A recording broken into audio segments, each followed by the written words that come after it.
আসসালামু আলাইকুম dear audience, Chittagong eco park নিয়ে এটা হচ্ছে আমাদের ব্যর্থ একটি ব্লগ বলতে পারেন। যদি আপনারা চট্টগ্রাম ইকো পার্কে আসেন তাহলে আপনাদের জন্য অনেক ইম্পর্টেন্ট একটি ভিডিও হতে যাচ্ছে এটি। আমরা যে ভুলটা করেছি, যদি আপনারা এই ভুলটা করেন তাহলে আপনাদের হয়তো সে ভ্রমণ কিংবা ব্লগ করতে যারা যাচ্ছেন তারাও আমাদের মতো ব্যর্থ হবেন।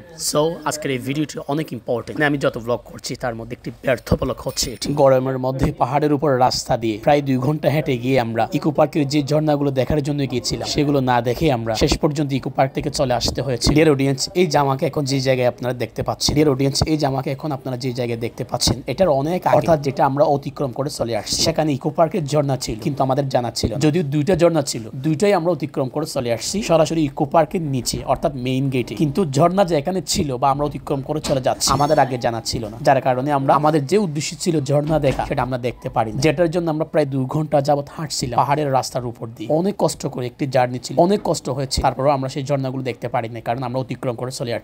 আপনাদের উদ্দেশ্যে বলছি, যখন আপনারা এখানে আসবেন তখন অবশ্যই ইকো পার্কের মেইন গেটে আসবেন। আর যদি মেইন গেটে না আসেন কোনো সমস্যা নেই, যদি আপনার চন্দ্রনাথ পাহাড়ে যান ওইখান থেকে যদি আপনারা পাহাড়ের উপর যে রাস্তাটি আছে ওই রাস্তা দিয়ে হেঁটে হেঁটে আপনারা চলে আসেন, তাহলে তার আগে আপনারা জেনে নেবেন কোন জায়গায় সেটা আছে। আর আসার সময় ইকো পার্কের দিকে অবশ্যই খেয়াল রাখবেন যে আপনারা সেই ঝর্ণাগুলো অতিক্রম করে চলে যাচ্ছেন কিনা। আসসালামু আলাইকুম ডিয়ার অডিয়েন্স, সুন্দর সুন্দর দৃশ্য দেখার জন্য চলে আসলাম ইকো পার্কে, কিন্তু এখানে এসে দেখতেছি কিচ্ছু নাই।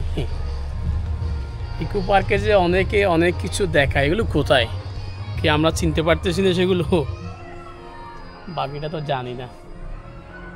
দেখি কতটুকু দেখাতে পারি আপনাদেরকে। এদিকে দেখা যাচ্ছে হচ্ছে নজরুল ভাস্কর্য, তারপর হচ্ছে শিমুলতলি সেতু, আরও কি কতগুলো দেখা যাচ্ছে, ছোট ছোট বাচ্চাদের দোলনা কতগুলো আছে। এছাড়া তো বাকি কিছু দেখা যাচ্ছে না। অনেকে বলছে সুন্দর সুন্দর জায়গা আছে এখানে, কই আমরা তো দেখতে পাচ্ছি না। দেখি কতটুকু দেখাতে পারি আপনাদেরকে। কয়েকটা গার্ডেন আছে, বাগান আছে, ফুলের বাগান। ডিয়ার অডিয়েন্স, এই যে দেখতে পাচ্ছেন এটা হচ্ছে ইকো পার্কের মেইন গেট দিয়ে যখন আপনারা ঢুকবেন, ঢোকার পরে এগুলো দেখবেন।